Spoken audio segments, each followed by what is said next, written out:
mình chỉ tụi này phân chỉ đi lần nào đây rồi giá chân này lên đó à đâu đây đây chụp cái tua quản lâu rồi mà hai lại cái mở đây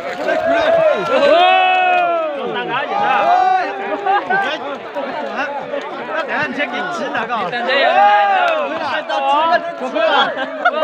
我可以来呀tăng cá người có lấy tao lửa này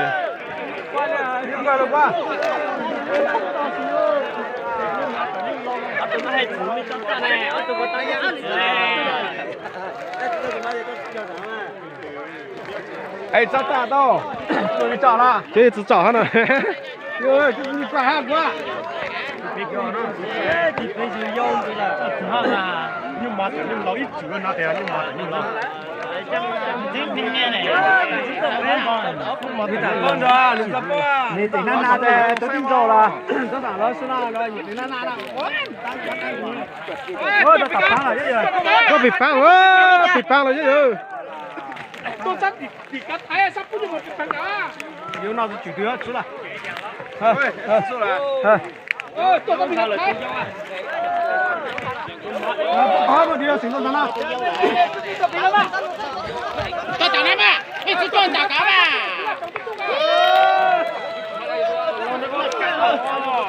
不平的打机啊，你过来不就看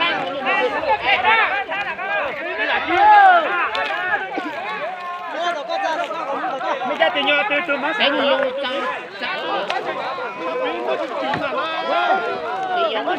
tụi nào nó khó thế à tụi bé món gì nè tụi nào giống như cái trong tụi nó khó thế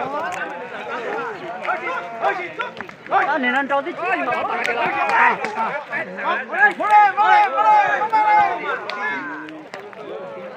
tôi chỉ cho nó tóm nó đấy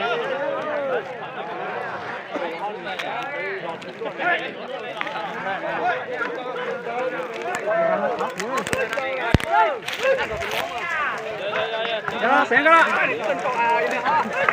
có to mấy tờ đó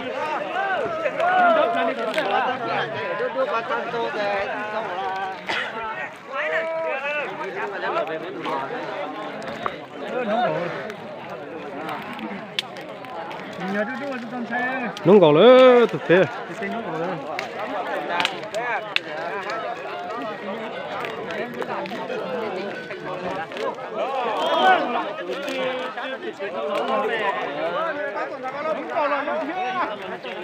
ăn dần thắng là ơi ăn dần thắng là ơi giờ chỉ có nó tỏ xe này thấy như thế rồi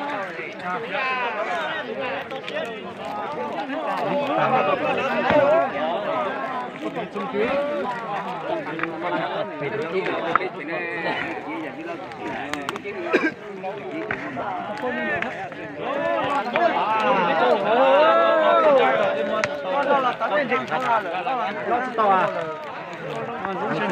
ăn chung rồi cái chân sai thôi cái sao thế mình sai à dùng nhà chỉ cú sống đi thì tôi đua tôi phải xong rồi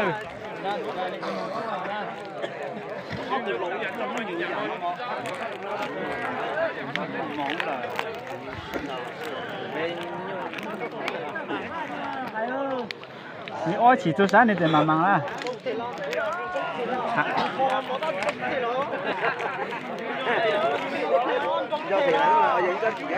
tuần đã rủi ro rồi á thực ra từ khi nó thổi tiền đầu tiên cá chả luật sứ lại bỏ là你sứ hay luật sứ đâu nữa sứ chả hay à ta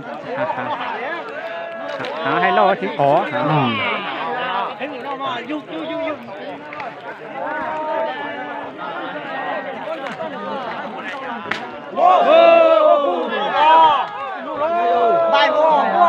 không tay à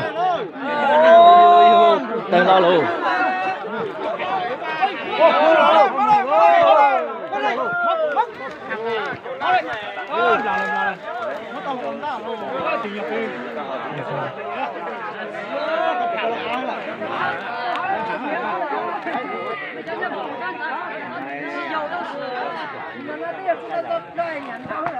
toàn đồ đó là thời gian á.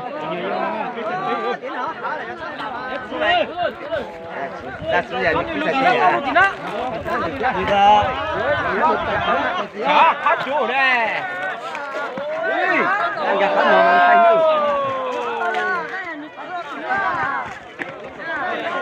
Lắc cô.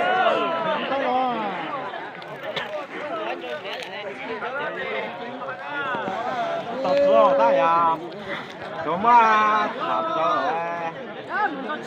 Ôi toàn lộ có tải lộ.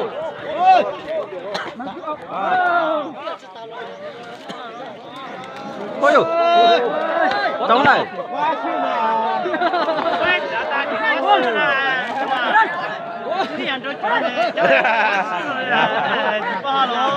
Rất dễ là. Đấy chỉ hai con này. Dạ. Thấy được có.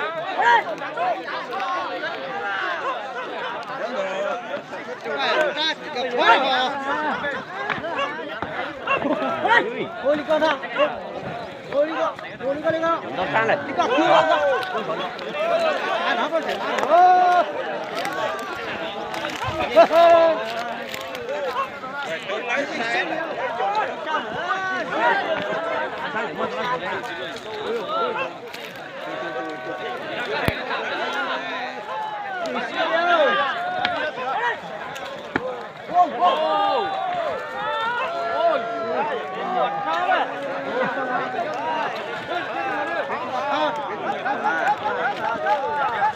Ô, nó gì đâu.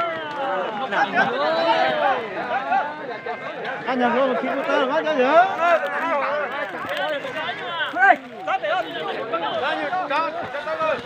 Ngu mà chứ dữ.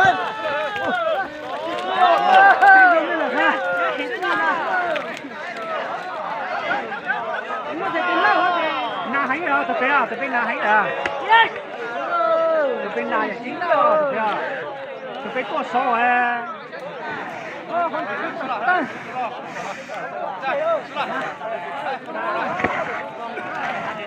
Cái này là cái được.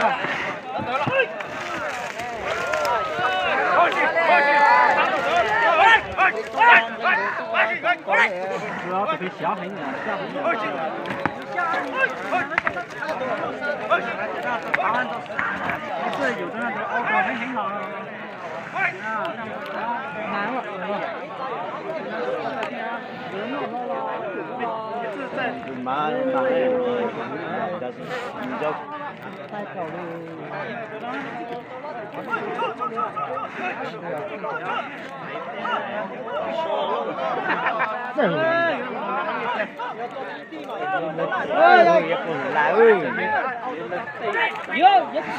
ta qua chủ con chỉnh nó bị na cả nó có chỉnh lại được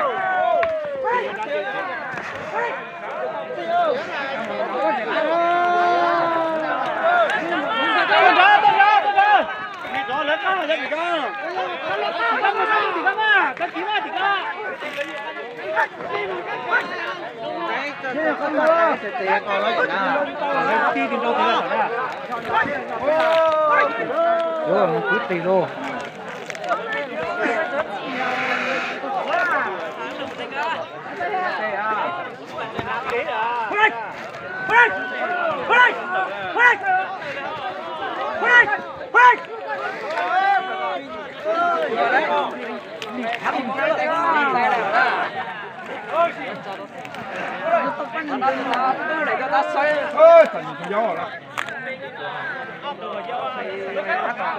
tao lâu là giờ lấy như này mấy dạng là quan nọ này chúng ta lo cho tao lâu nó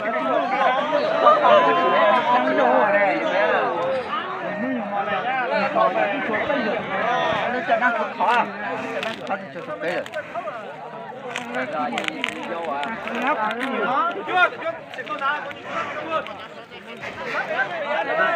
Lên giờ ta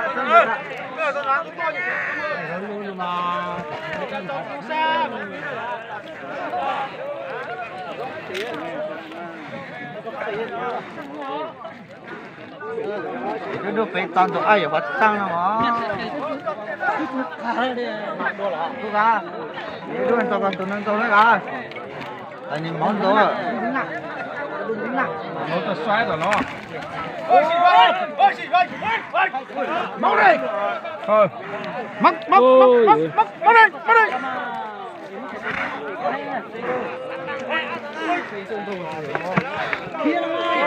đi thắng rồi nè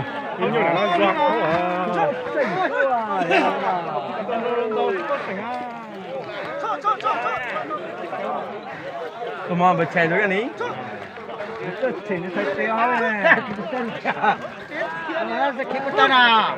Mình chỉ thấy con tăng tăng của là tụi tao trông là. Chỉ nhon nữa tao. Cái con cái tăng của này. Cái sành ta lên chia cái tắc quá.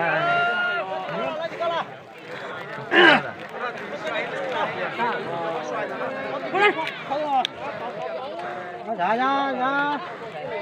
Hôm nay khi con té chở. Bây giờ Con đã ngon. dạ Con nó té tôi nghe nó chỉ thôi sao. Trời em muốn lao. Mà nát té chút tiền ra này như là mua sao em mang chơi tao khổ rồi Chạy